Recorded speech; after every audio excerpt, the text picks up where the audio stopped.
with Ron Coleman, my attorney, coming on the show to talk about just intellectual property. He's a trademark lawyer, and we never had a talk about intellectual property and how it all works and things you may know, don't know, whatever the hell it is. And I laid it all out there. You definitely got to go take a listen to it, because I didn't expect to be talking about it last night. Someone asked in the chat, because as you know, during extra innings, I just kind of pay attention to the general chat. I said, all right, looks like tonight's the night. So I read the initial email that got the whole fiasco kicked off on March 7th of this year. And the rest is history. You'll see. And who knows what comes in the future. But now you guys will know exactly what we're dealing with. As I was told, it's okay for me to talk about. And why not? It's being done to me. So so there you have it. Go check those links out. You're going to want to know the story, and that's where you can find it.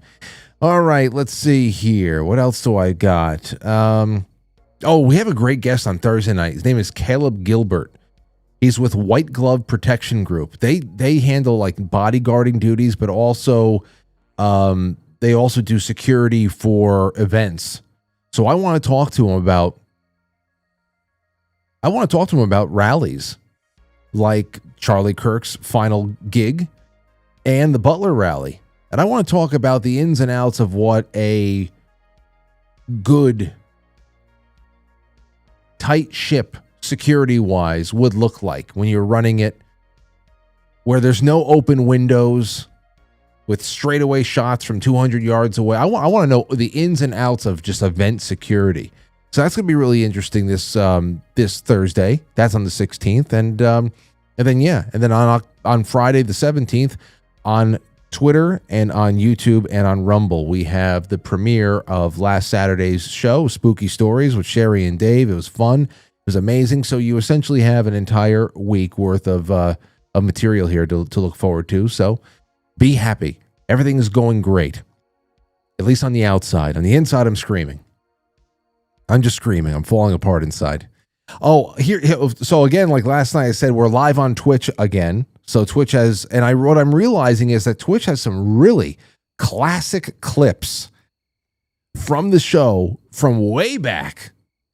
Okay, made by the audience. Apparently, I never really was on Twitch to really know what kind of tools were there for just audience members, but they've been doing audience clip making for a long time, far more than anybody else, I believe. And I was looking at some clips that the audience has been making going back to like 2017, 18, and some weird stuff too, especially when they're clipped out of context. It's even more hilarious out of context. Here's one. Here's one from 2018 that I put up on the Instagram, much to everybody's displeasure, I'm sure, but whatever. It's my life. Here it is. Take a look at this. Out of context.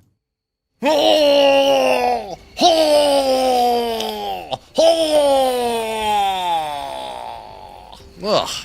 Okay, so the funny thing about that is, the funny thing about that clip is, it's like this is about 2018 or so. And I remember I did this because I can't stand the images that Cosmopolitan, Cosmo magazine style publications use for all of their sex and relationship columns, and all their pieces on that, sex advice and all that. It's usually they'll have like a picture of feet sticking out from underneath a bed sheet or something like that, like just feet stacked on top of each other. Like, ooh, somebody's canoodling. What are they going to do? So they usually have that, but in this one particular online article or whatever, they had this it's supposed to be this woman's O face, and it was just like, why would you put this thing? Why would you print this? If I was in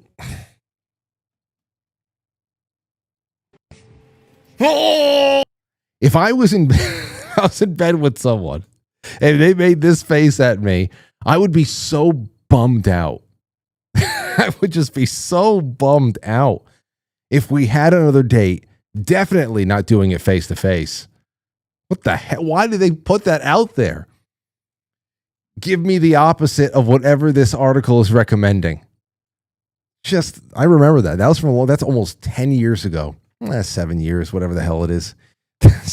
So, and that's it. So anyway, it just made me want to remind you guys, well, no matter where you watch the show, please make clips of this show. If you guys know what you like, what made you laugh, what made you go, great point, whatever the hell it was, clip them, share them, upload them, tag me so that I can share them. I mean, you guys may have a vision for spotting gold nuggets inside of these nightly broadcasts that actually lead to several of them popping off in really viral ways. And I'm telling you, one short video can do well enough to set your entire year on a different trajectory.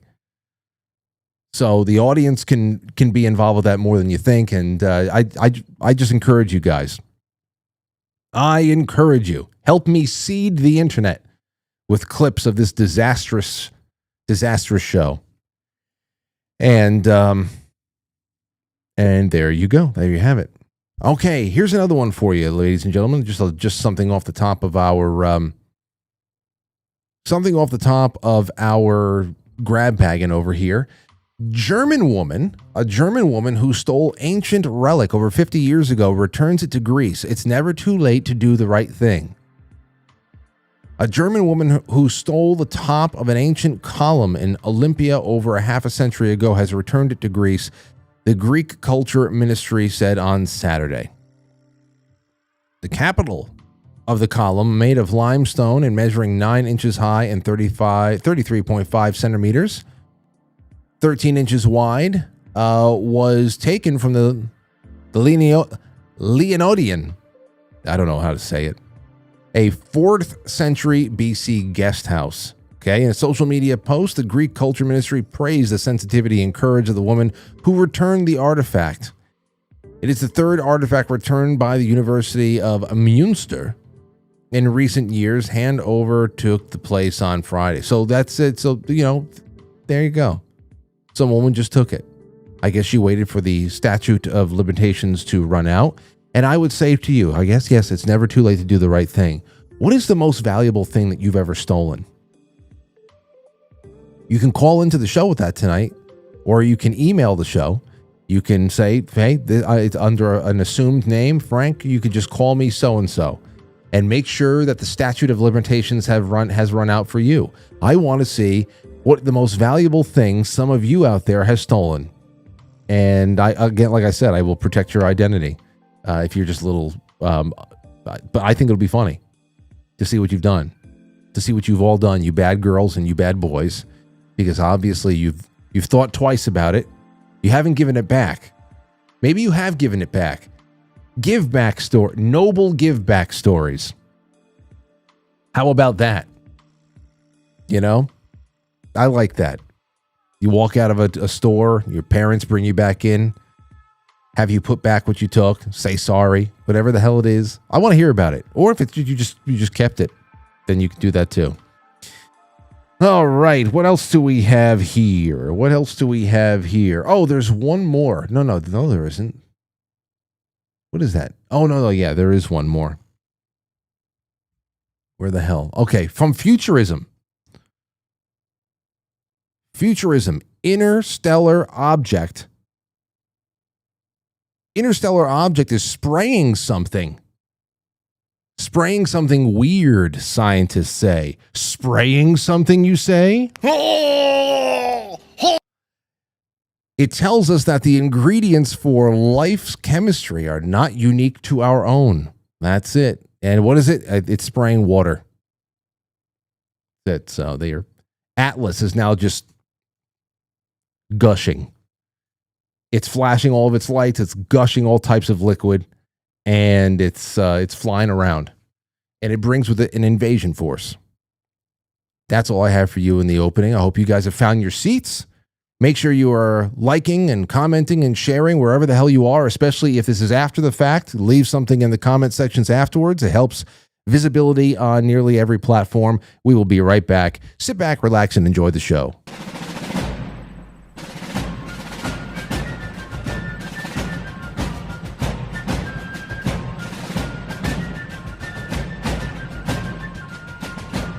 You let one ant stand up to us, then they all might stand up.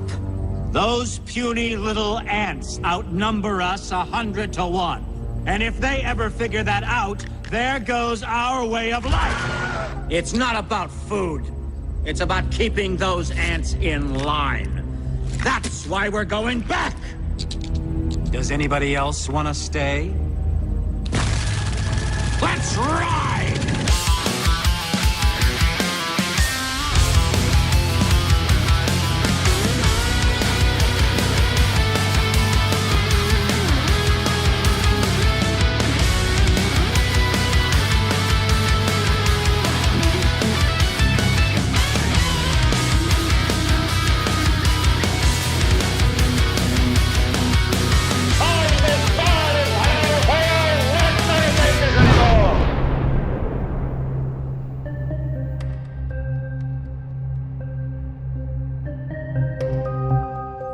So we're going to be talking about the games that we play tonight, and I've got a couple of games for you. Now, before I get into the some of the news that really goes hand in glove with these topics in their own way, I want to tell you what exactly this means.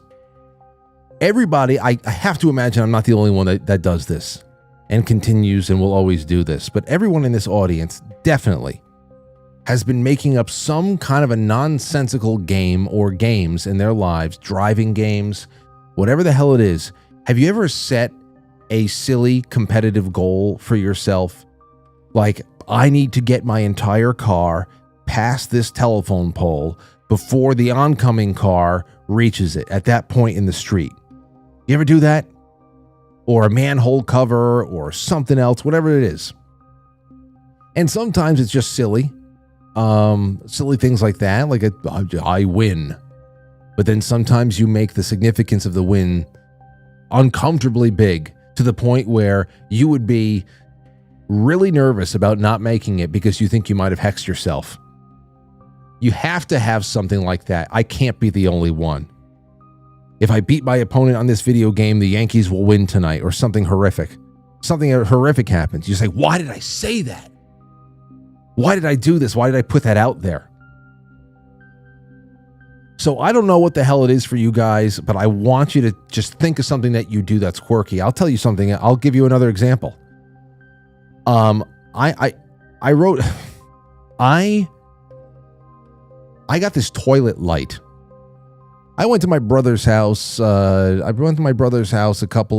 think it was last September.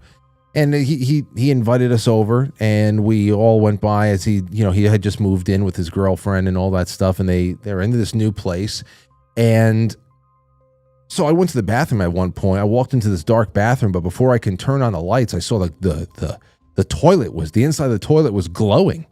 I said, what on earth is happening here? And I opened it up like it was the Ark of the Covenant. And it was just this brilliant light.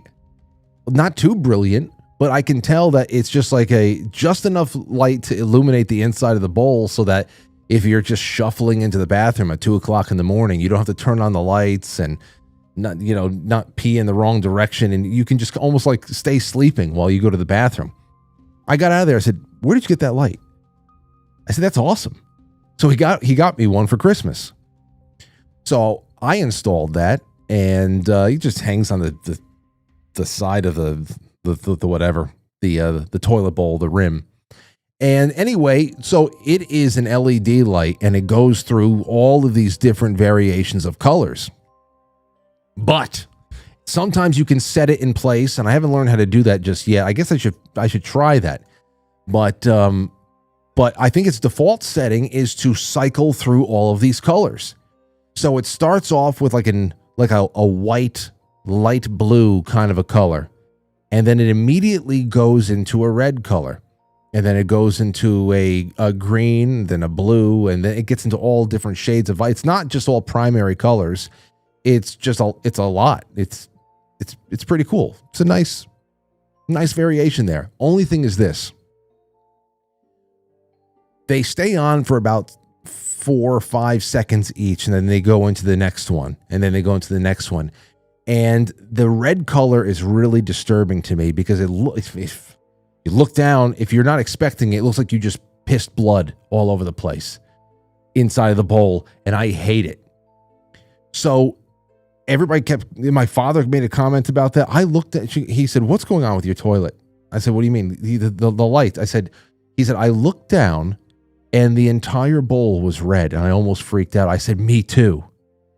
And that is why I made the toilet bowl game. I have to avoid the red color. So I time my pee, and I'll just start going. And I'll say, all right, I think I got enough to get me through red. But let's say it's just like one of those things where you're getting off on the road, you have to go drive somewhere, and you're just going to the bathroom just to empty the tank, make sure that there's nothing in there so you can just not have to pull over, a couple hours down the road. And if you don't have like a lot going there, the whole fear is you can't stop peeing when it's on red, or else it's just bad luck. It's just bad luck. So I made up all these rules there too to get me through if I don't have enough pee to get me past red and into green. You have to at least it has to be audible. Like if you're just kind of like shaking it out at that point, as long as there's still some audible splashing going on, you're still peeing. And you can just save something. Just save something to get past red. And then you win. I haven't lost yet. There's been a couple of close calls, though. So I know that you guys have some ridiculous thing that you do. I know that you do. I know that you do. I refuse to go the rest of this episode without taking one call of somebody validating what I am saying. You have some kind of a strange game that you play, or multiple. Okay? So that's that. Think about that. And while you're thinking about that, we're going to go into a couple of different other things that I think qualifies as games that we play. The first game that we play is the game of DEI, which I just want to throw this out there because I thought that this testimony that was left on LinkedIn by this guy named Jake Graff is really just encouraging. Very encouraging. I saw this post from the Twitter account that is called This Isn't Working Podcast. It's a podcast for employers and employees who think it's time to talk about the failings of workplace culture. And I want to read it to you a little bit. So this guy Jake said this: "The pendulum of progress swings in mysterious ways. Just months ago, following the Supreme Court ruling and subsequent EHRC interim guidance, businesses rallied with open arms and vocal support for their trans team and clients. Now that warmth has slowly given way to a worrying silence, as if someone pressed pause on the march toward inclusion. Like leaves scattered by an autumn wind, opportunities are falling away. Across the LGBTQ plus landscape, we're witnessing the quiet dissolution of partnerships, the cancellation of speaking engagements, and the evaporation of diversity initiatives that once seemed so promising. The sound of doors closing echoes through our community.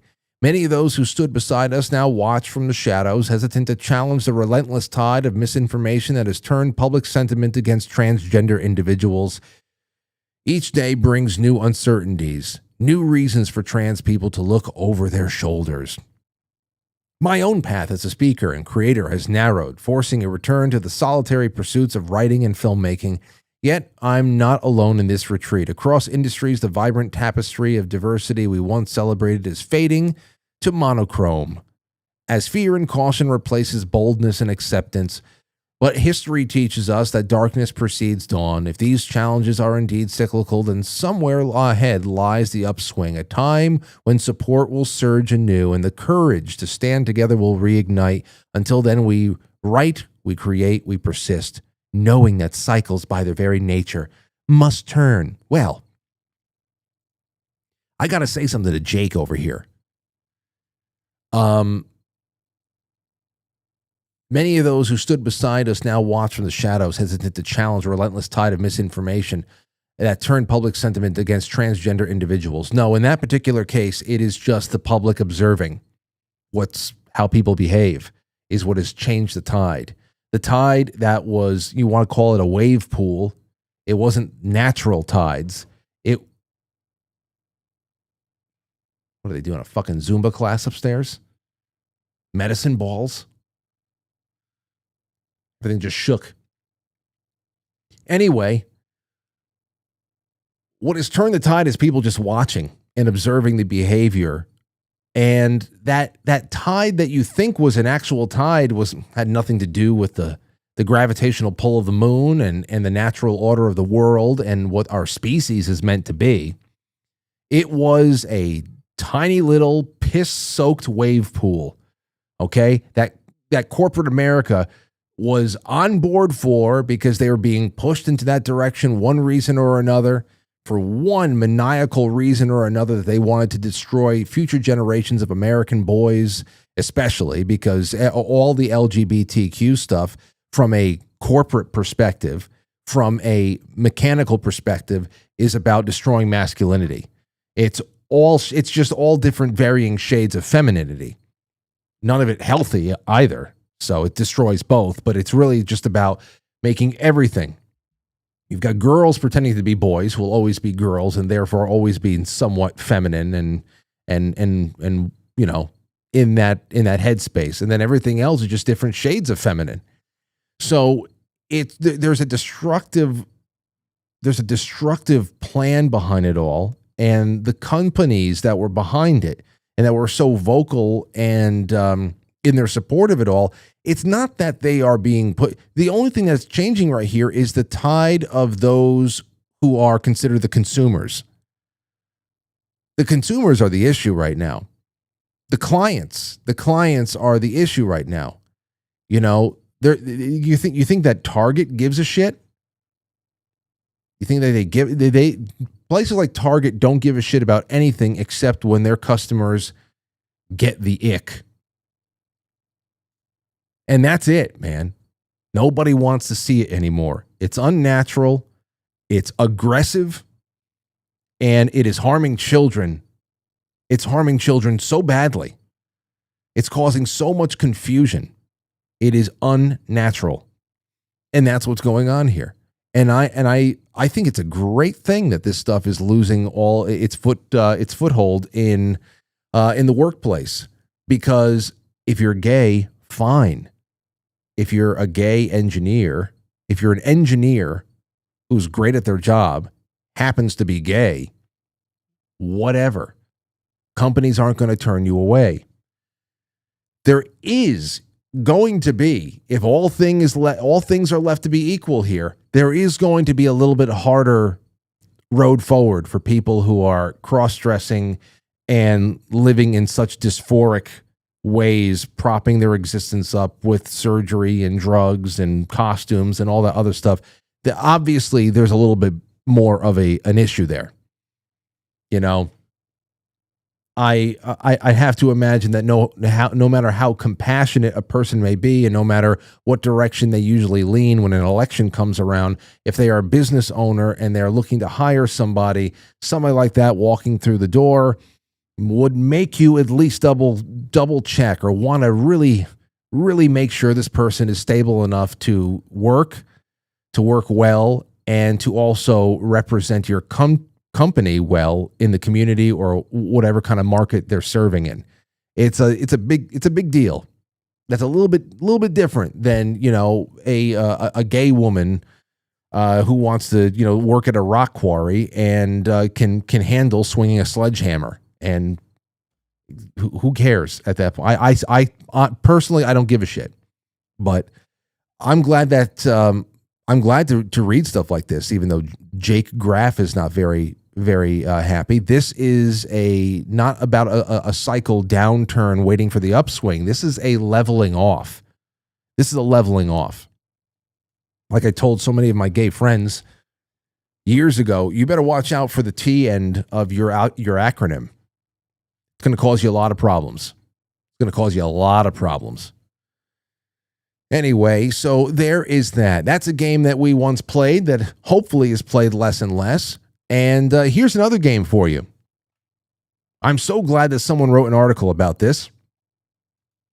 Because I was on all the ways that people self-censor.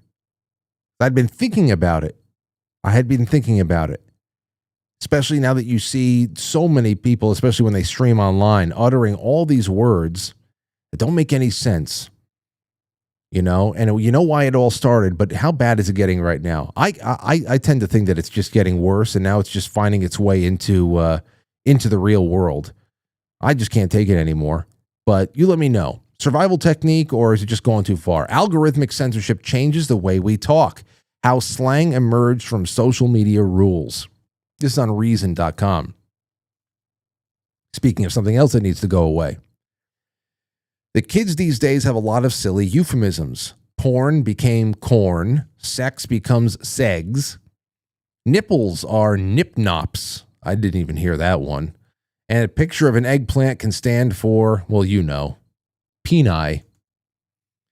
Killing someone becomes unaliving them. Unaliving is the worst. Absolute worst. And people Kermit sewer slide instead of committing suicide. Everything slightly risque or unpleasant becomes baby talk, but not because teens are overgrown infants. It's a bottom-up response to top-down censorship. As social media has become a bigger part of modern life, platforms have adopted elaborate policies to appease advertisers and politicians who might not be happy with the content that people organically share. Besides simply deleting content and banning creators, sites can be subtly nudge users, algorithmically promoting certain sorts of content while demoting others. These policies are often frustratingly opaque, but many users have figured out well what will or won't anger the invisible censor. That doesn't stop them from talking about taboo topics. For the younger generation, social media is often the first and only place to learn about various elements of the world that they live in. And sometimes those elements include sex, drugs, violence, and politics. So teenagers have come up with an elaborate system of cheeky substitutes for words that would otherwise get their content shadow banned. Emojis and wordplay form a language. I would just like to say that, teenagers you're gaining a little bit more agency in the world at that age. You're on the internet, you're reading, you're interacting, you're in comment sections, whatever. Perhaps you're creating your own shows, or who the hell knows. One way or another, just because they are out there working on this, they're going to realize what works and what doesn't. But this is not teenagers. This started 10 years ago when those teenagers were toddlers. And, or not toddlers, but, first, second grade. This started a long time ago. Remember, I was talking about just yesterday with all of our, not yesterday, but maybe Monday morning or something like that, with all of our friends that are coming back onto YouTube that had their channels banned in 2020. I mean, going back to 2015, 2016, they were all starting to find new ways of saying things. I love Zach, Red Pill 78, good buddy of mine. He's the first one I heard do all the algorithmic baby talk. The fact that he was taken down was incredible. It's like Sesame Street. Wonderful shows, of course. Loved being on with Zach. I love watching him on Saturday nights. But I was like, wow, Zach is taking all the precautions necessary. But it's been going. So they say they explore this. They call it algo speak. This guy, what the hell's his name? Adam Alexic explores this algo speak in a book of the same name. Alexic runs Etymology Nerd, a popular TikTok channel that explores linguistics and broader social issues found around language. He learned through trial and error what the algorithm would reward and punish. For example, when he made a video analyzing the controversy around the slogan, "From the river to the sea, Palestine will be free," he found his view count shrank by 90%. So much for politicians' claim that China was using TikTok to push anti-Israel incitement. Oh, bullshit. I told you guys that before there too. I never could get a leg up on TikTok, so I just stopped it altogether. And I laughed my way off of the platform. My social media manager right now created a TikTok for me, and he runs it, and if it pops off, it pops off. But I couldn't get milquetoast domestic political commentary to pop off, to get shared even moderately. It was all muted, taken off, TOS. I said, this is all China's doing. This is all China's doing. If the whole goal here was China was trying to screw things up for Americans here at home by causing discord, why are they stopping us from criticizing American politicians, especially the goofy? I can't tell you how many attempts to upload a short video I put up on TikTok, just making fun of some ridiculous thing that Kamala Harris said while she was drunk or something. No, this is bullying. This is bullying. It's like, okay, yeah, China. Anyway, what I want to know, it goes down to a little bit more and how the English language is getting destroyed. But as I said, it's created almost like a buffoonish hybrid language that has found its way off of the internet, away from the streams. People are talking like this no matter what. The ninjas, the juice boxes, whatever the hell it is. I get, it's the new hieroglyphics. Now, hieroglyphics were very advanced form of communication.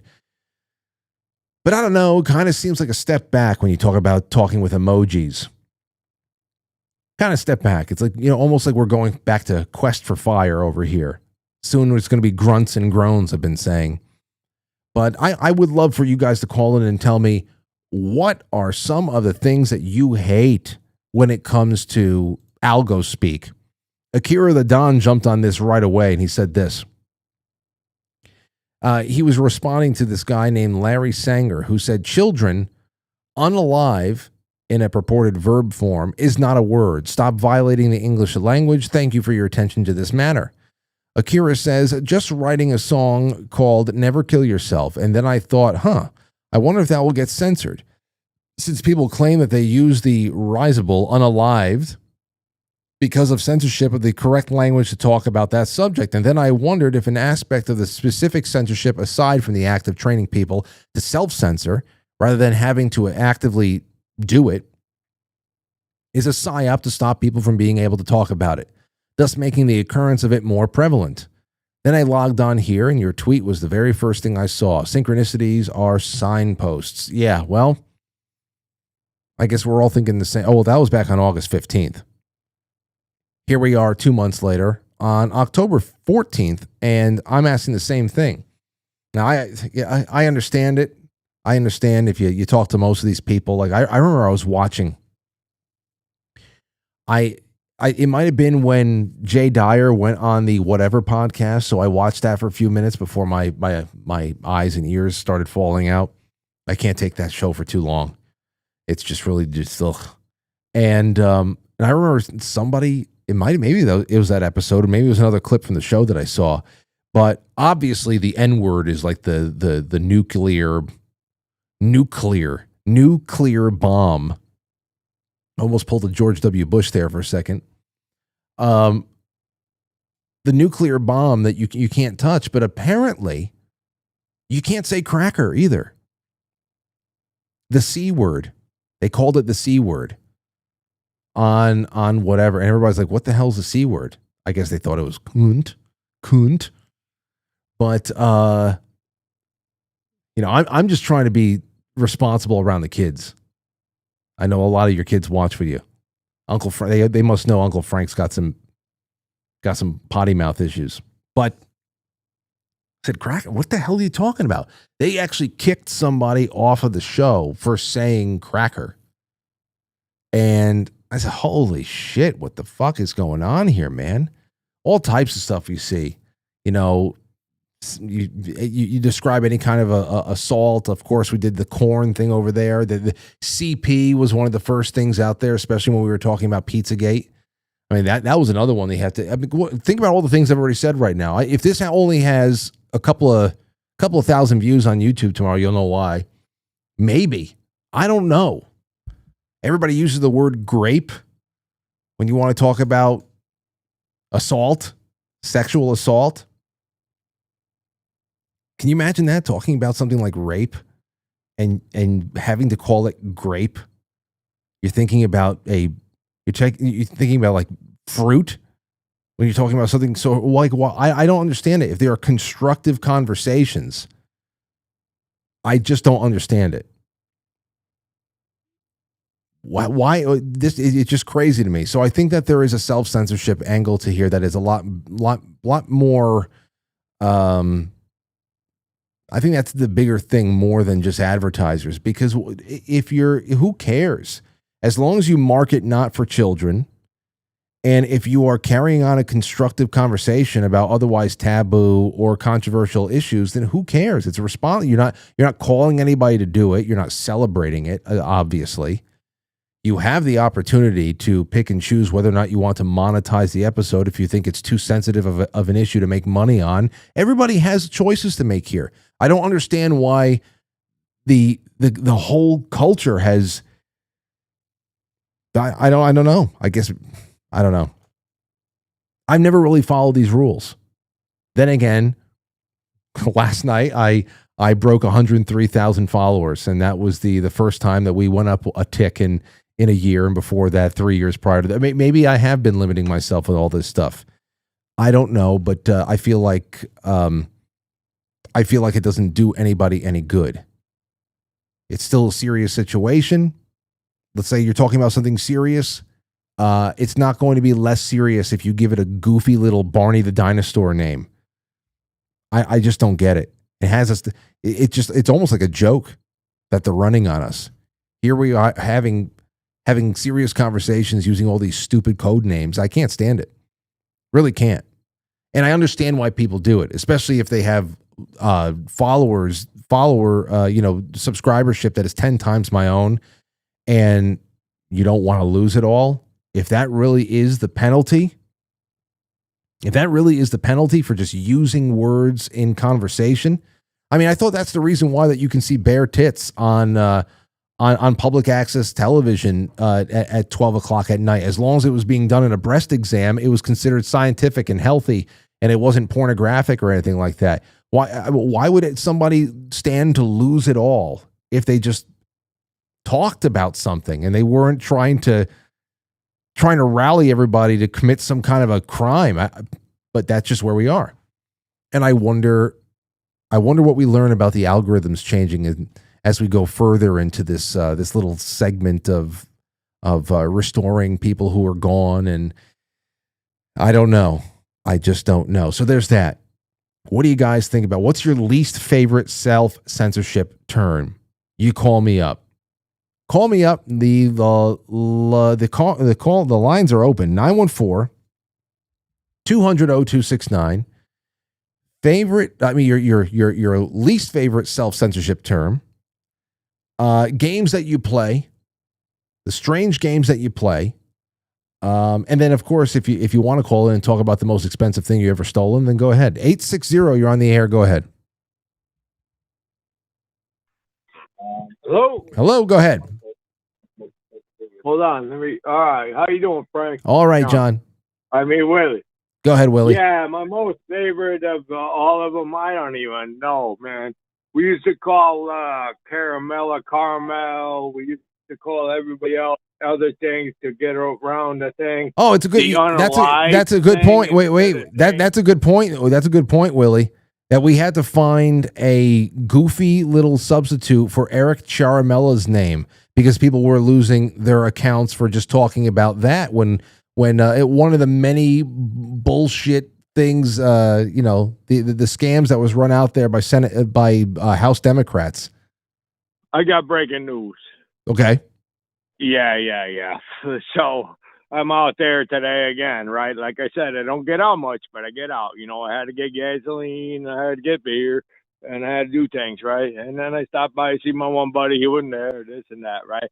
But I stopped by my firewood depot that the guy owes me for a couple years, right? And he's got stacks of logs, like 3 pickup trucks in a row, huge stacks. And he's telling me, last week it was too hot. It's going to be 9 degrees. And then he tells me it's got to be next week, right?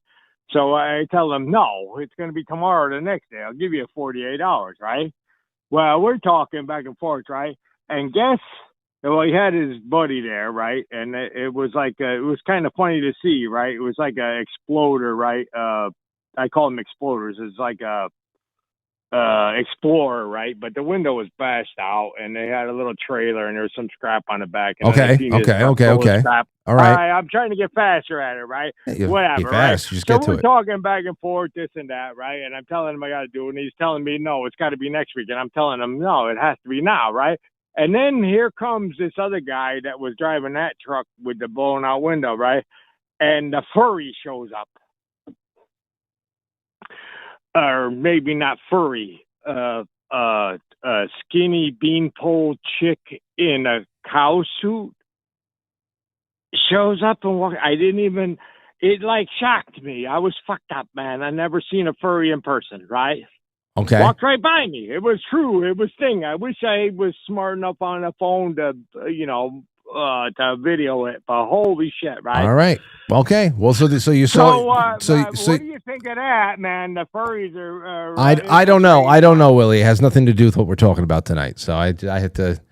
I don't know. You went to go collect on a wood debt, and you saw a cow furry, and it is crazy, but I don't know what to tell you. That's just Connecticut for you. 973. Go ahead. Hey, Frankie. How are you? It's Karina. Karina, how are you? Good to hear from you. So I think what we were saying, one of the censorship things that I hate the most, I have to say, and I am not I'm a football fan, but not for that team, the Washington Commanders.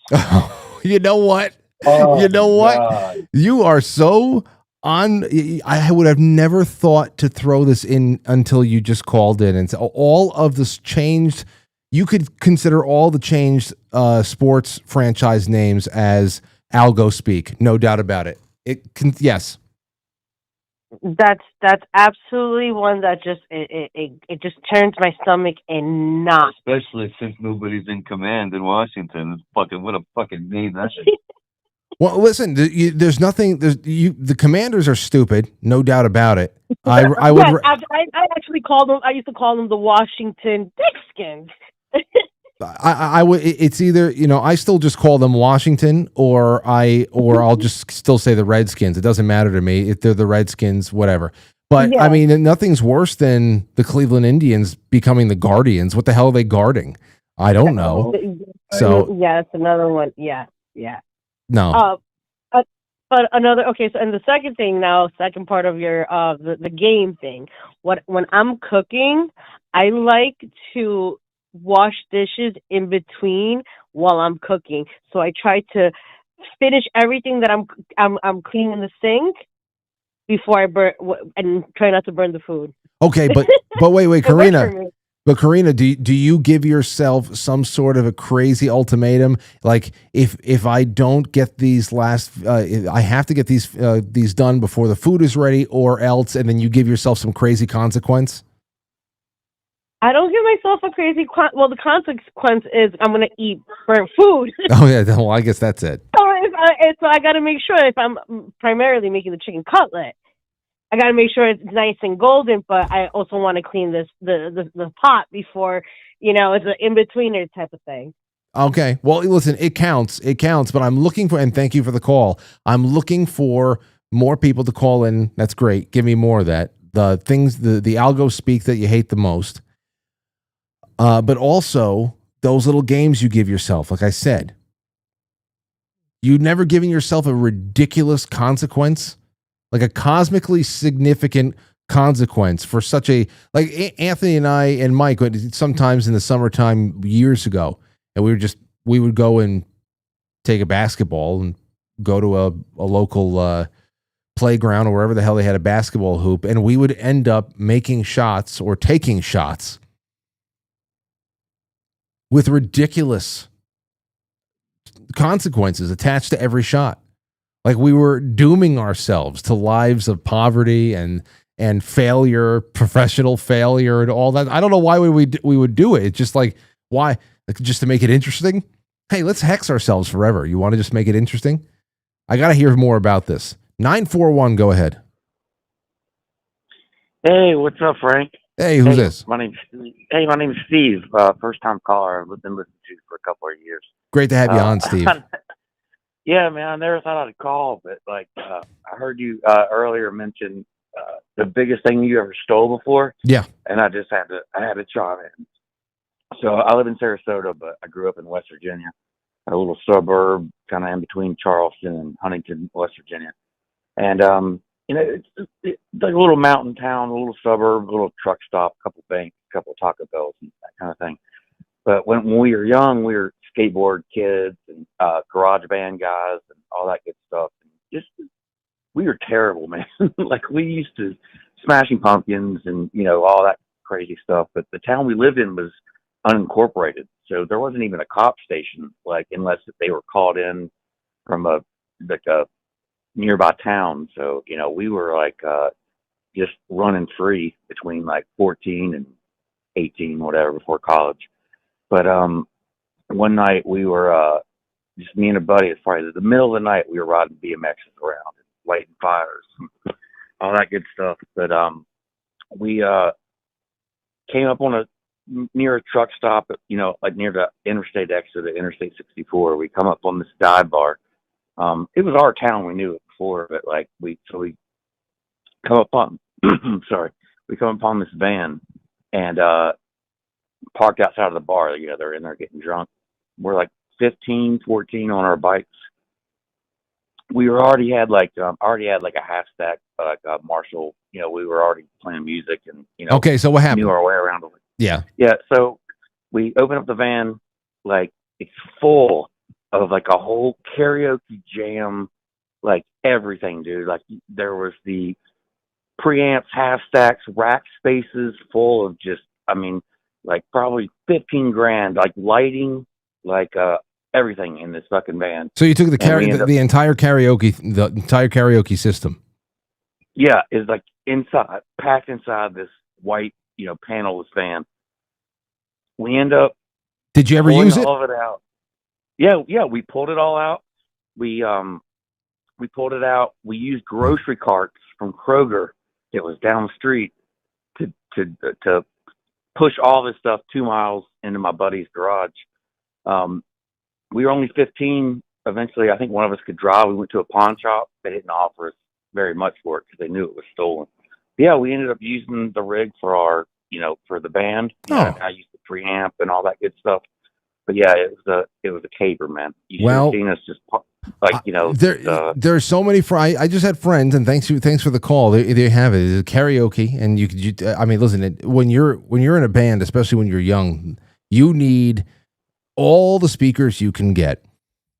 But of course, there's no story older than the story of a band or somebody getting ripped off when they're on the road. I just had some friends that went out to a small tour in Texas or something, and they had a lot of their equipment stolen right before the gig.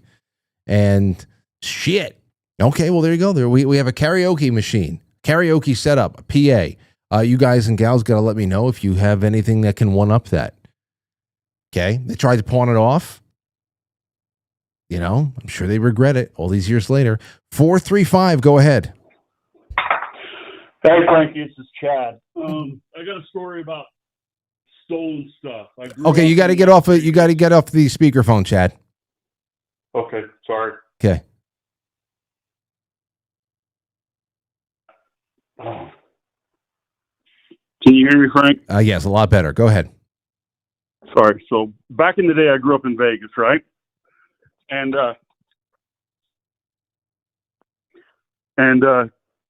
we used to steal. We were kleptos. We were little shits, right? Mm-hmm. So we would do garage hopping or garage shopping is what we called it. And we stole some bowling balls and a bunch of shit.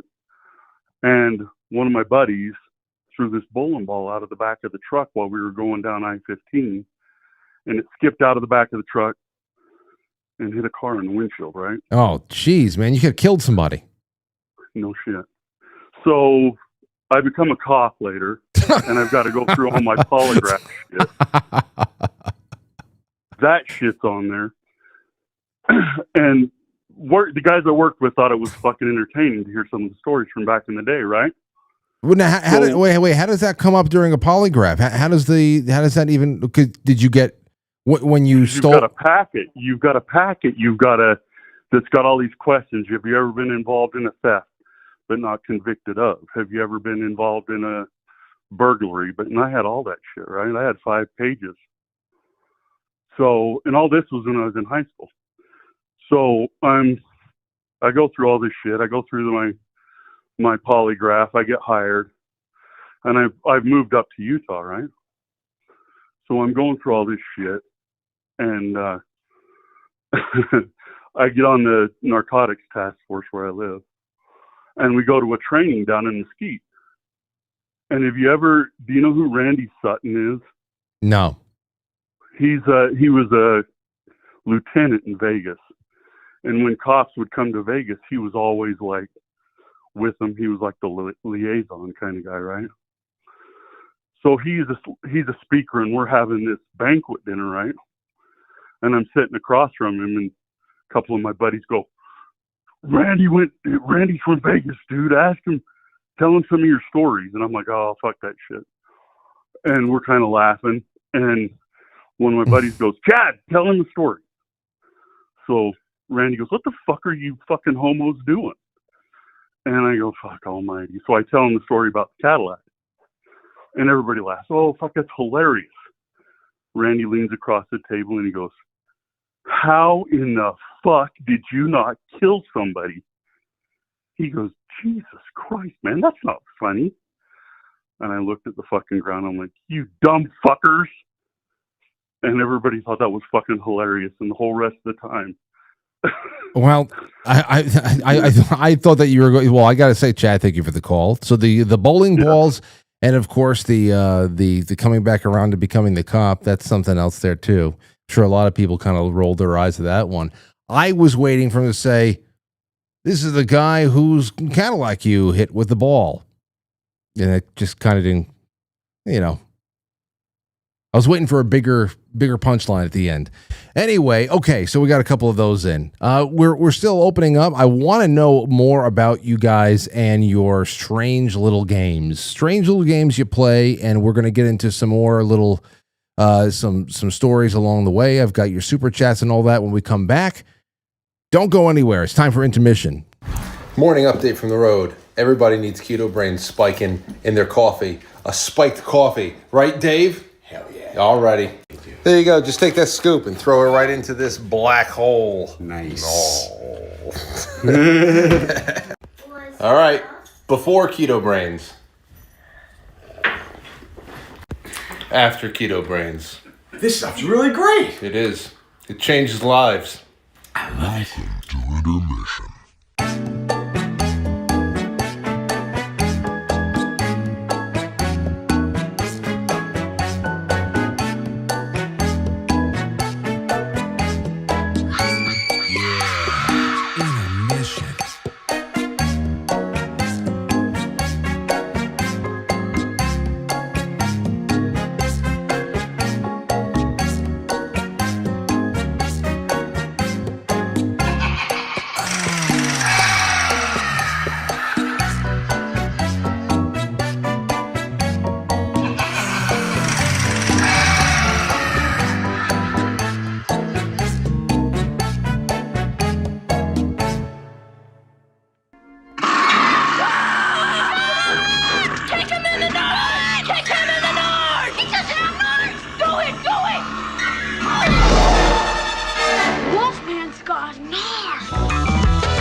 So I got to say real quick, as far as my plug for the night, I really want to just tell everybody, hey, now we're really getting into that end of the year fun holiday rush there. I'm going to be giving a lot of stuff away, but go check out the merch page on quitefrankly.tv. Right there on the merch drop down, there is the apparel that has all of the new. There's the Goodfellas t-shirt. There's the new Matt's Cryptid Removal t-shirt. There is the coffee, and there's the Keto Brainz. I know a few of you have already bought your first, Quite Frankly, mugs. We have about 40 more of them. I made sure we got a couple dozen more just for Christmas. The 2025 is fantastic. I don't know what the 2026 is. I like this one. I want to rock out with it for a little bit more, but go check it out. And with Keto Brainz, Molly got in touch with me. She said that, of course, until Halloween night, you use promo code TREAT, or any Quite Frankly codes on ketobrainz.com on purchases that are over $39, and you're automatically going to be entered to win a 12-month subscription of my favorite nootropic creamer of all time, which is about worth, I don't know, that's over $600 worth of stuff. And this also applies to Molly's peptide selection on mindthymitochondria.com. Both links are in the description of this episode. You're going to have one winner from each site. And just today, Molly told me that she's now going to count repeat purchases. So if you want to increase your chances at winning, every time you use the promo codes this month, your name is added again. So like a true raffle, just letting you know. So go to ketobrainz.com, use any of the Quite Frankly promo codes, especially if you're a monthly sponsor, you get a recurring 20% off.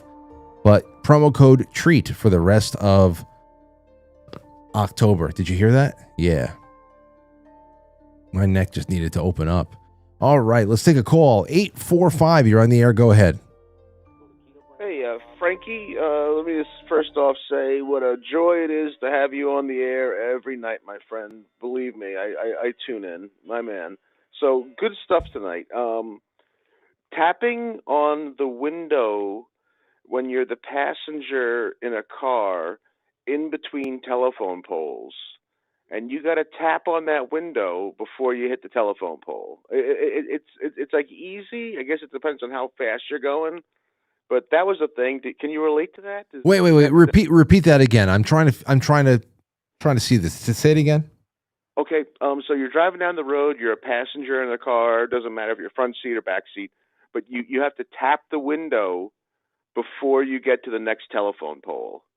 Just like tap the window. And it's like sometimes the telephone poles go by fast, and you'll keep up. But sometimes they go by slow. But you're still looking for the telephone pole, and you got to tap. So you tap the window. Just one knock before the next one comes?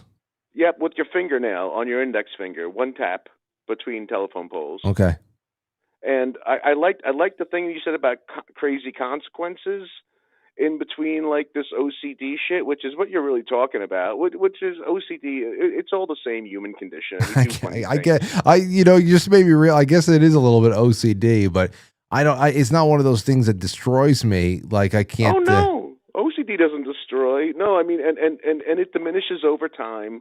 I had a dear friend of mine who had the craziest OCD, and he went through the heavy duty therapies, like sitting on dirty toilet seats with like a woman, and he had to make sure he took his pants down. What? No, he went through very invasive, heavy-duty therapy. Yeah, for OCD. but why would they do something like that when even a person who isn't really hindered or oppressed by OCD would still? Was. Yeah, but why? But even a normal person wouldn't want ever to sit on a grimy, So he could barely walk into a bathroom, and and every toilet seat to him was dirty. So when I say a dirty toilet seat, he had to go into a public restroom and sit down on a public toilet without any kind of a barrier, not building a nest, nothing. No, he had to sit down on the toilet, and that's he got gross. there. That's gross. He got there, but I mean, sometimes you got to go, and and honestly, toilet seats aren't the worst thing in the world that can happen to you. And I mean, I guess it's kind of gross, but it wasn't. She didn't take him into like a terrible place. It was just a public restroom, and he had to go in, and that was he graduated. And I said, you'll outgrow a lot of this stuff. But I love that topic. I did a lot of this shit when I was a kid. I was heavily into this little role-playing game that I had with myself, and the consequences was always somebody I loved getting hurt. Yeah. Oh man. Yeah, you don't want to go there. But that's what I'm saying. It wasn't like evil or bad. It was like that was like if I would play these little games, it wasn't like, oh, if you screw up, something good will happen. No Oh, biggie. absolutely. Well, yeah, I Yeah. mean, you have to make it interesting, but like that's what I'm saying. That's what I'm saying. The consequence aspect of these little ticks that we have, they are. Thanks for the call. That's where you get into trouble, because it's one thing to say, like for example, I do all types of math games when I'm driving long distances. If we're going down south, down 95, or if we're going up to Maine or something, or in Massachusetts or something like that. And whenever you have like, for example, when we go up to the Adirondacks and it's about 200 some odd miles away, you always get these little stretches, 60 miles here, 40 miles here. I love doing little math games with miles per, especially when I'm maintaining my cruise control on the car. Just like, okay, everything based off of the number 60. You're going 60, you're going a mile a minute. I got to keep this somewhere safely around 80. I just love like taking 5 miles off at a time, 10 miles off.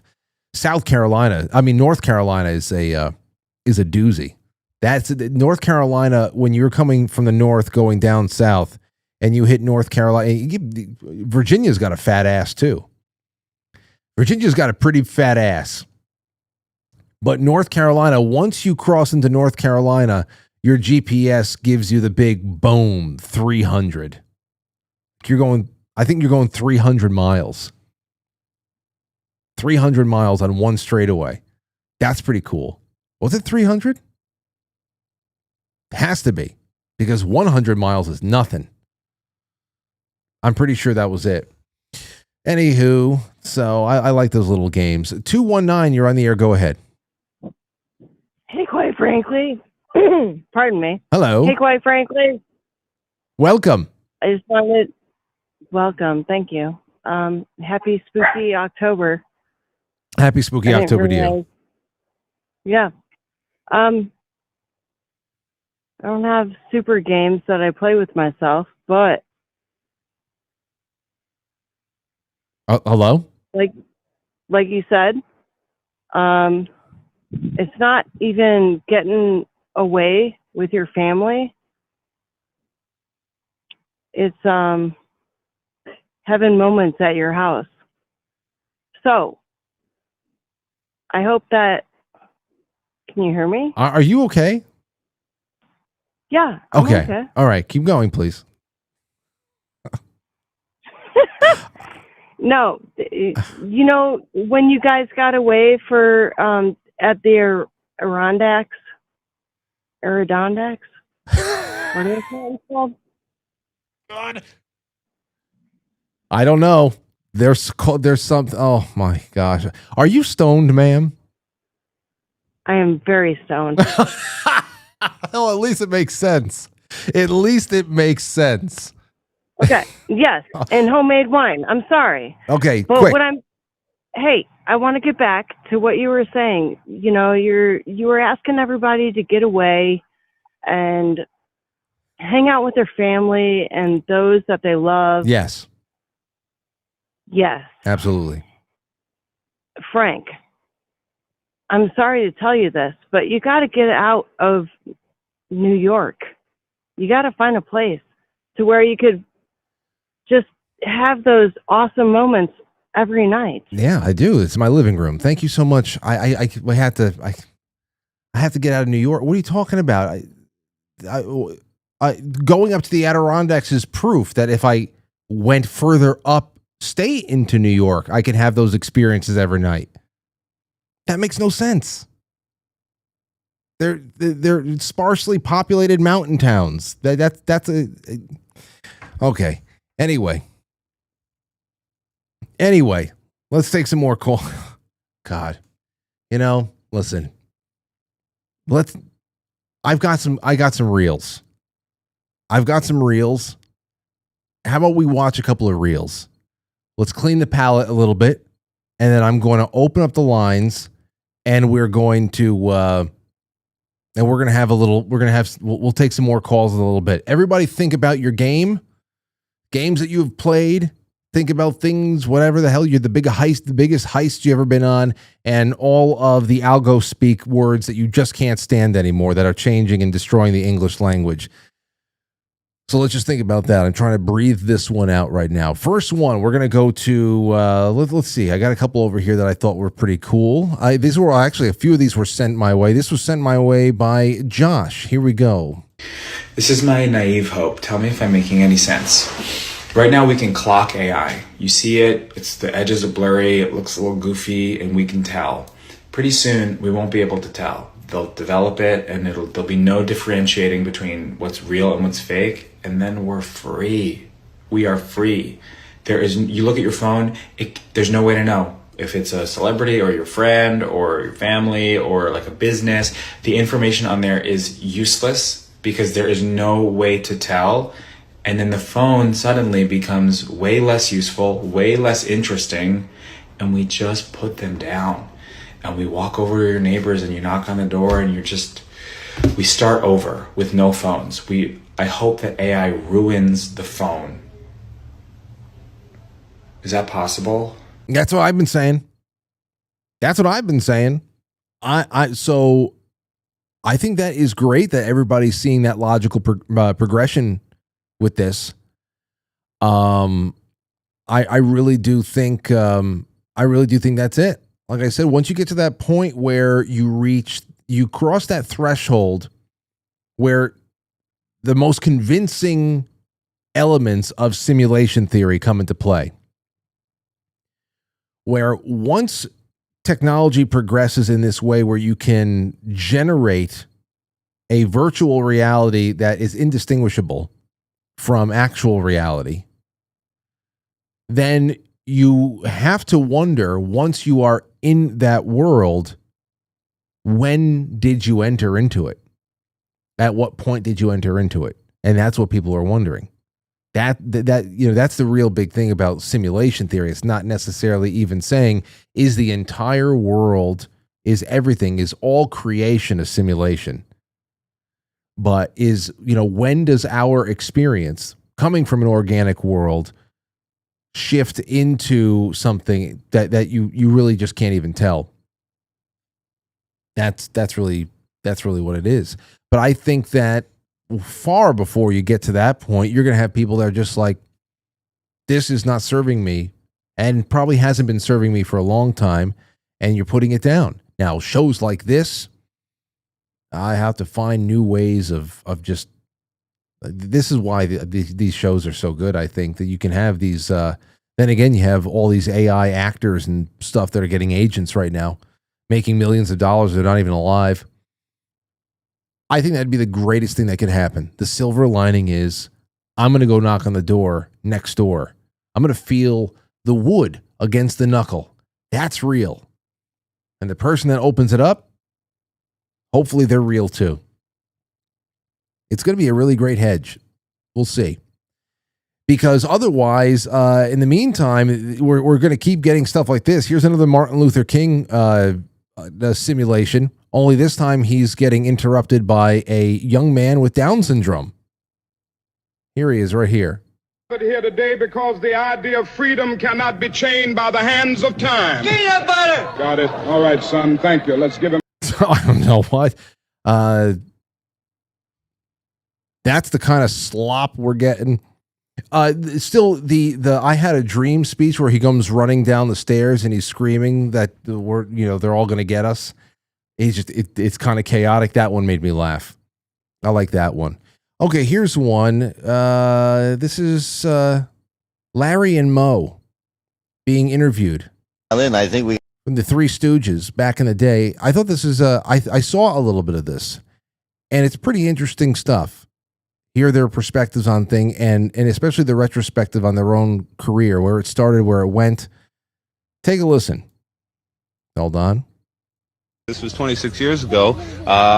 What type of jobs did you have? Were you always slapstick comics? Oh, no. I did an act in vaudeville with my wife and her sister, straight singing and dancing, and I played the violin. And then one night they gave a Ted Healy night, and he was with him, and he looked at me and dressed in a tuxedo and playing the violin. He said, if we get this guy to throw away the violin, I think we got another whole But comic. you had done a serious act. Oh, yeah, I thought I was. You weren't insulted by No. Huh? No, not with the money they offered me, no. That's no insult. What were you doing before you joined the group?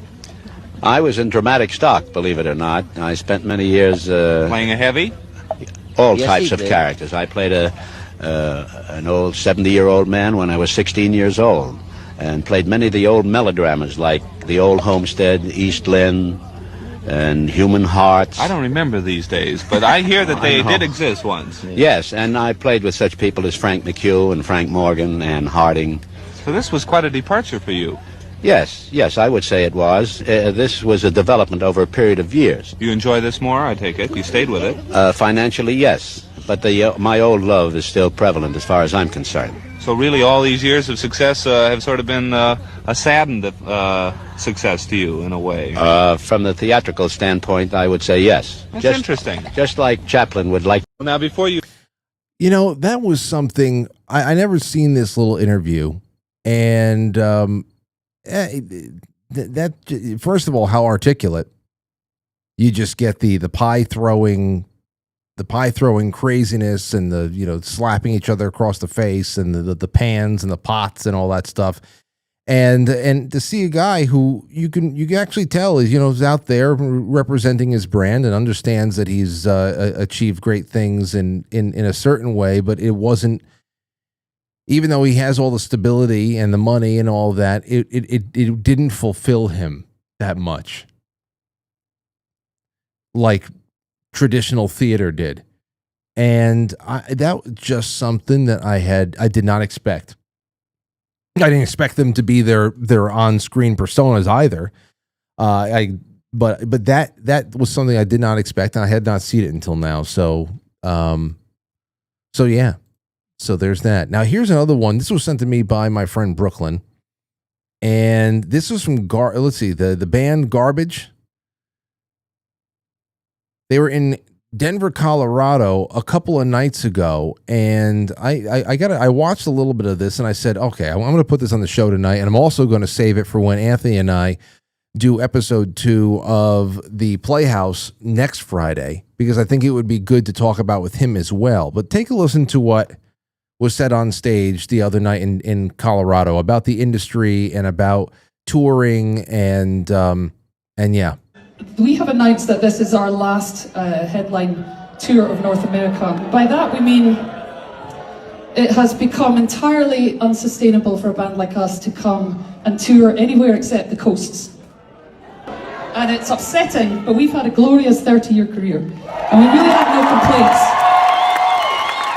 But I bring this up every night because I think it's imperative that we all start to understand what exactly is going on in the music industry. And it's difficult to get your head around, right? Because you see all these big pop stars, and they're making billions and billions and billions of dollars, and they're rich and they're glamorous and they're amazing. But the problem is that most of the music industry is not made of these big pop stars.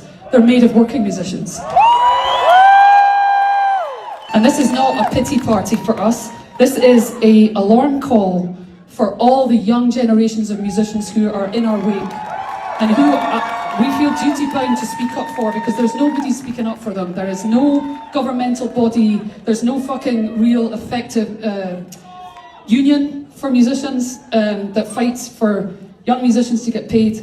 The average musician makes $12 a month on Spotify. They're sleeping in their vans, they're holding down numerous jobs, and they're playing their guts out every night. And the fact that they are not even able to sell a record, and it's taken from them by rich motherfuckers on streaming platforms who get paid royally, by record labels who get paid royally, by ticket masters who get paid royally, by merch companies who get paid royally. The list goes on and on and on. There's accountants, there's lawyers, they all fucking getting paid, except for the musician. So I bring this up tonight because you are the ones who will lose out on generations of esoteric, risk-taking, creative, adventurous, weirdos, rebels, agitators, provocateurs. You're going to get fucking white bread. That's it. So thank you so much for coming out tonight, for supporting us for 30 years. Our love is strong for you. Keep supporting live music when you can. Now, okay, so now what she's talking about here is And I can't wait to talk about this with Anthony, because maybe we can actually get somebody on. I'm actually going to make a note about this. Tour manager, some kind of a tour manager, anybody that can help break down the costs, because that's something that's really crazy. Obviously, streaming is big. There are lots of people. There are people out there who want to go to a show. Do they? I know a lot of well-established bands who have taken to the internet in various interviews to say they can't shoulder the cost of touring anymore. Those are for well-established bands. And if you're not well-established and you want to go out there and you want to hit the ground running, I mean, you really have to have you have to have great internet game. You have to have great internet game, and you have to have some kind of a plan from the beginning to be able to cause a buzz in a very specific market that has fertile ground to grow.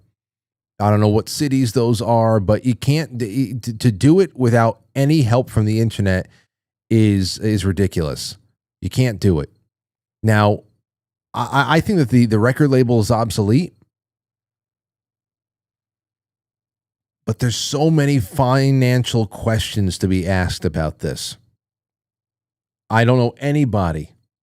Like, once we all got into our 30s in Set the Charge, we all had a talk. We all had the talk. What do we expect out of this now? And what are our stipulations for doing show here or there, or in a scenario, if we ever got asked to go and join up with a tour for any leg of a tour, what would that threshold be that has to be met for everybody, including Anthony, to step away from his production schedule over here to go and live hand to mouth?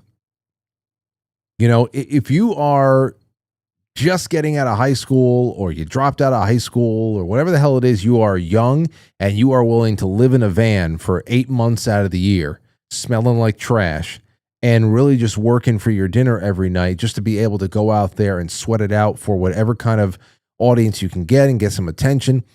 Those are the years you can do it. I don't know anybody that can walk away from their job unless, in the stability of a job, even if they are, it's tough. It's tough even for people who are established. I want to know where all the money's going, though. Is it just that music consuming audiences that want to see live music is going away? I know it's not going away. Depending on who it is, we've been in several sold out stadiums in the last couple of years just alone. Me for 2 Metallica shows, because that's really just all I've seen recently. But Anthony's been, there's people getting together all over the place. The real question is, what is the factor? What is the dollar sign? What do you have to overcome to be able to get to that venue and have everybody show up and everybody drink and everybody, buying merch and whatever, and have it be profitable? I don't know. I sometimes don't even know how the Capitol Theater stays afloat as a venue. That's as a venue. That's the other end there too. What the hell are people doing as venues? Obviously, you can always cater to people who are doing, you want to put on a wedding or some other kind of party, of celebration. I don't know. It's crazy stuff.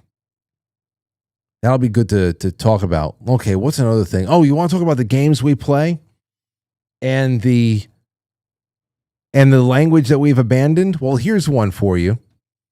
And then we'll open up the lines for a couple more minutes, and then we might jump into extra innings a little bit earlier tonight. Here's one for you.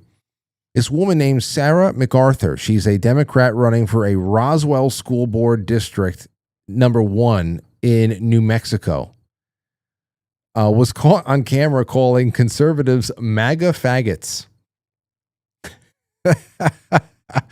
while campaigning, while going door to door, knocking on people's their front doors, wanting to give them brochures and all that stuff. So she's trying to get everybody to vote so that she could be an influential figure locally in charge, or at least influencing local children's education. And here she is on just a normal call to a voter's house. Here we go. How are you? I'm good. Good. My name is Sarah MacArthur. I'm running for the school board. Oh, those are so cute. Yeah. Yeah. All right. So thank you. I'm sorry. I didn't No, realize that's all right. That's all right. Anyway, I'm a veteran and I'm a former administrative law judge, so just recently retired like 5 years ago, so I have time now to be a school board. I've never been on the school board before, but I'm sure I can handle it. Okay. All right. Do you have anything to do with the emerge groups? Oh, how do you know about emerge? Because I ran for state representative in Tracy Valley. Okay, so I don't know what emerge group. Hold on, what is? Let me see this. So the person that she knocked on the door to answer the door asked her if she obviously she knew who she was. Emerge groups, New Mexico. Let me see what the hell this is. Emerge New Mexico state homepage. We inspire women to run. We hone their skills. Anything that gives women self-confidence. I don't know if I can get behind right now. Hold on, what is this? Emerge New Mexico. Let's see. Civil rights, social action, advocacy. Oh yeah, no, this is fucked. Emerge New Mexico is changing the face of New Mexico politics by identifying, training, and encouraging women to run for office, get elected, and to seek higher office. Our intensive cohort-based 7-month training program is unique. As the number of elected Democrat women remains low, the need for our work is growing. Oh yeah. Okay, this is bad. This is bad. So this other woman who answered the call over here asked, are you part of the emerge groups? We know all about this commie nonsense. No offense, but it sounds like some fucking commie gobbledygook. You're right. Anyway, here, I guess this is when, what's her name? What's her name again? Sarah MacArthur. I think that's when Sarah MacArthur knows the jig is up and she's not going to get anywhere with this conservative woman that she just called on. So let's see how it all ends up. Oh, okay. All right. Well, I do. I actually sent Alicia. Okay. Alicia up there. All right. That's all right then. Thank you. This is a nonpartisan race. I realize. This is a nonpartisan race, she says, and then the homeowner says, "I know." Yeah, but you're not interested in. No, I'll vote for Mona. Thank you. Okay. Oh, I'll vote for Mona. We don't want emerge candidates in New Mexico. Okay? So big shots fired now. Now it's open. We don't want emerge candidates in New Mexico. Well, we don't want minor faggots either. Did you say faggots? Because I got it on camera. Good, I'm glad. Good, I'm glad. No, that's fine. I'm with emerge. I can say faggot to anybody. Good. No, go ahead. Go ahead. She walked away and she started sweating bullets. She went home and she had a loose shit. She took that's just what happened there. Wow. Just to see what were the first 2 words she can go and grab, take from deep down and just yank out of her body. What were the first 2 words that she could just yank out and pull together? MAGA faggots.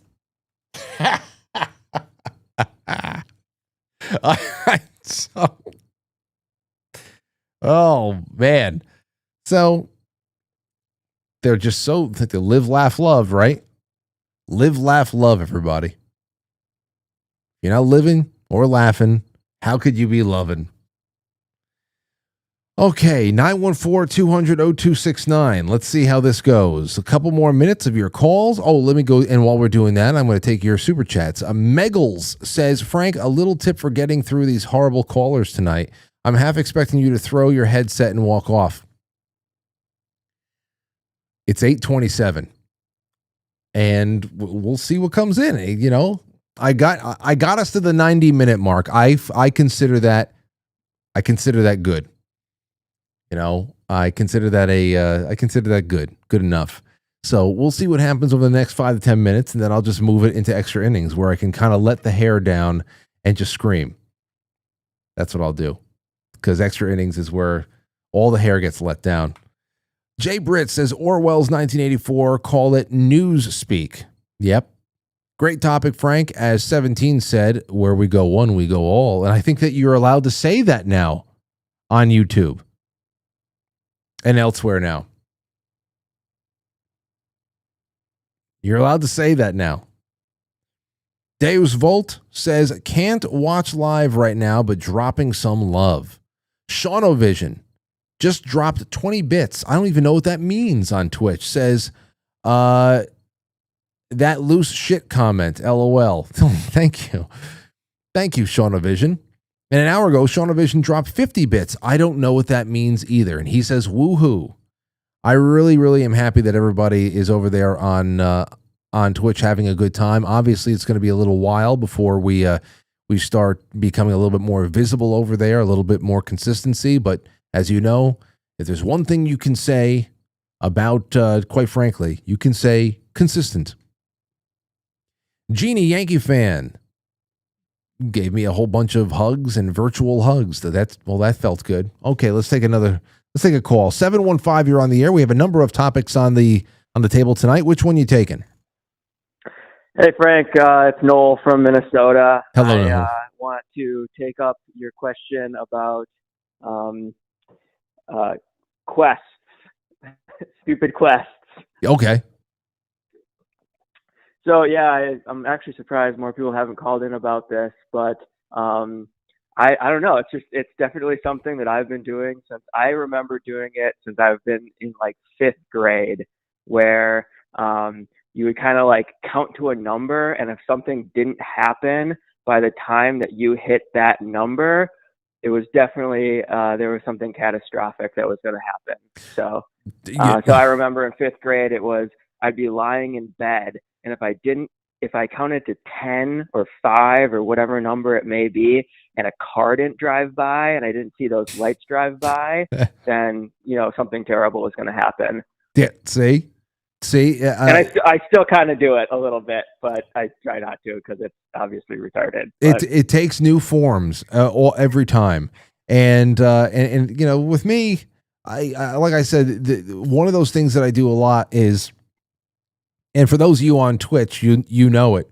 If I go on Twitch one night through my PlayStation and I fire up a game of MLB The Show, and I just get ready to play a 9-inning game of baseball versus some person out there, and I will make some kind of an ultimate. Well, if this doesn't go my way, then so and so, and I will, and it makes the game so much more unnecessarily intense, especially if I keep losing. If I feel like all hope is getting, it's like the 7th inning, I'm down by 3, and I really am not seeing the ball very well in this game. It's oh man, it feels like you really have 3. It almost feels like after 3 more innings, you're going to be brought to the gas chamber, and then I just get so mad, and it never helps me. It never motivates me to do anything good. I don't know why we do this. Well, I think it all originated with me having a crush on a girl named Sarah in 5th grade. And if that car didn't drive past my house with their lights on while I was lying in bed, by the time I hit 5, then Sarah was not going to like me back. And she didn't. So I think it's just ultimately, for you, it might be the gas chambers. Yeah. For me, it's dying alone. So. Say, you know what? And whether it's dying alone in your bed or dying alone in the gas chamber, it's still death. So that's all. That's it. Well, thank you for this. This was great. That was right on the money.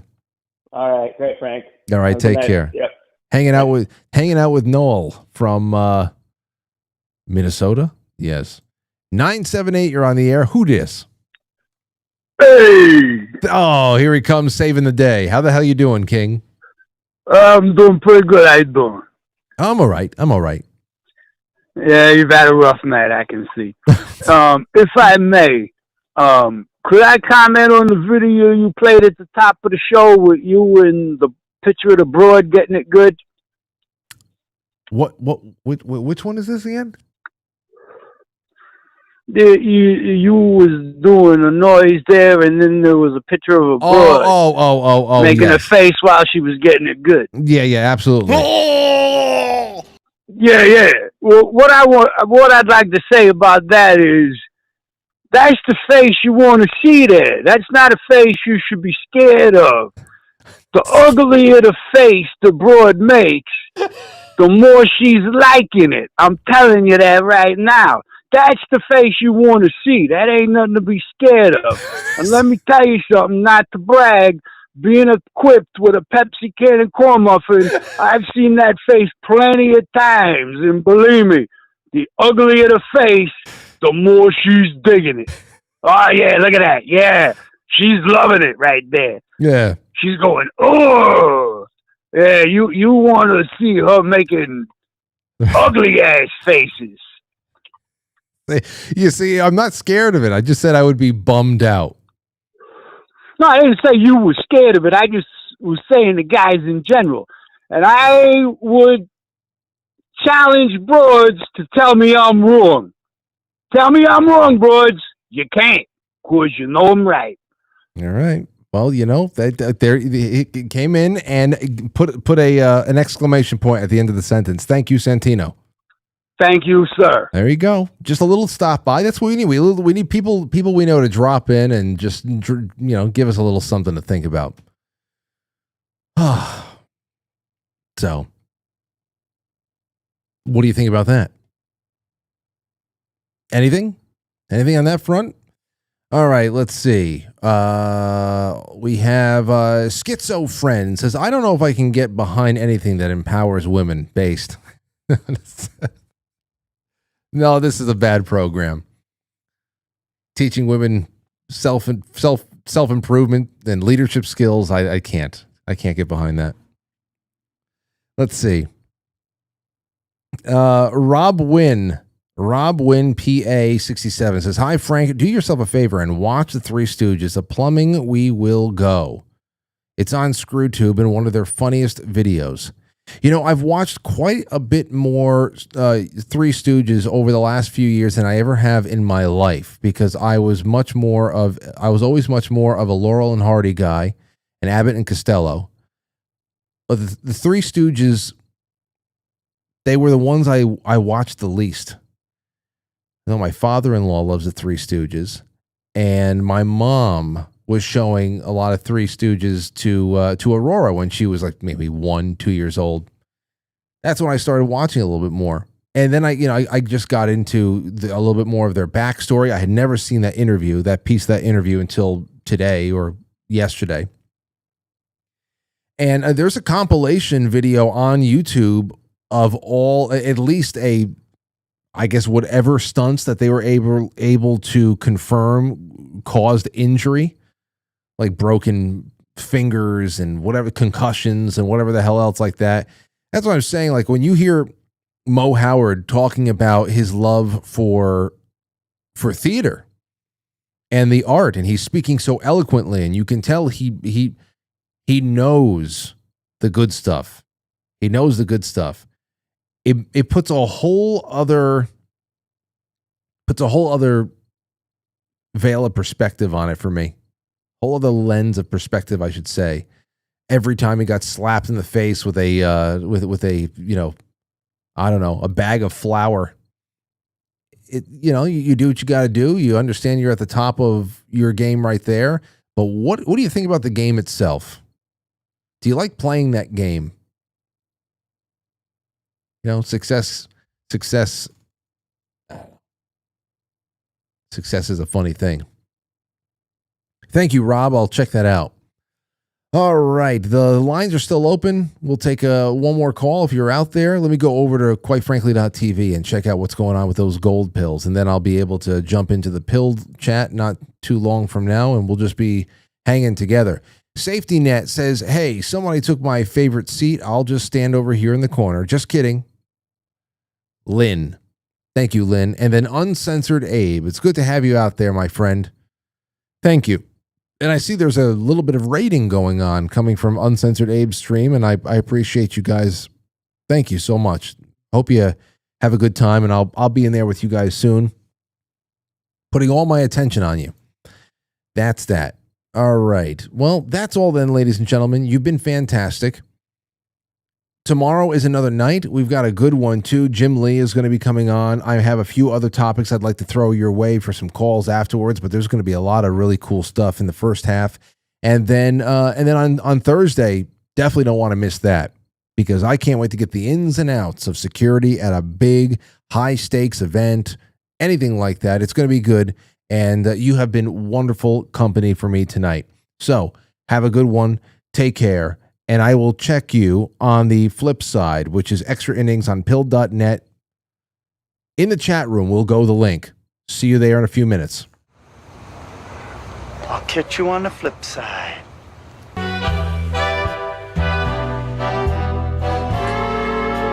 Ah, yes. Quite Frankly is filmed before a live studio audience, and now our super chatters. Starting with Schizo Friend, Shauna Vision, Meggles, Jay Britz, Deus Volt, ST, Joe Martinez, Shauna Vision again. Oh, this is great getting all these bits in from Twitch, even though I don't know what they mean, but it's great to see a new category of message coming in. Thank you to all of our friends over on Rumble, and yes, I'll be checking you out right now. Go in the chat room. Extra innings begins in a moment.